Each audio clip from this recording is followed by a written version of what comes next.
215 milionů, tak tolik korun získala radotínská radnice v současném volebním období v podobě účelových investičních prostředků anebo dotačních titulů.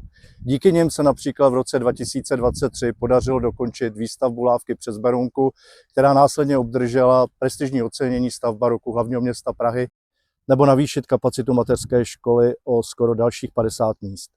Důležitým počinem byla i přístavba sportovní haly v ulici u Starého stadionu, díky níž je možné uspokojit další místní zájemce o trávení volného času sportem. Velkou radost mám ze sdružené investice ze Správou železnic a vybudování cyklopochozí lávky vedoucí do železničního podchodu vyúsťujícího do ulice ke Zděři.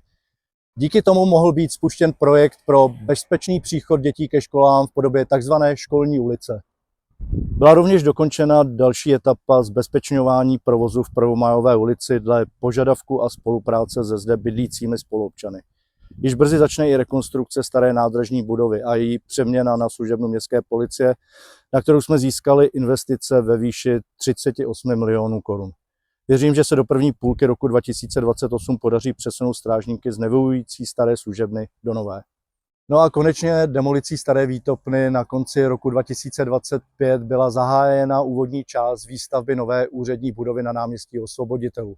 Na tuto akci jsme prozatím obdrželi od hlavního města Prahy investiční účelové prostředky v sumarizované výši 78 milionů korun.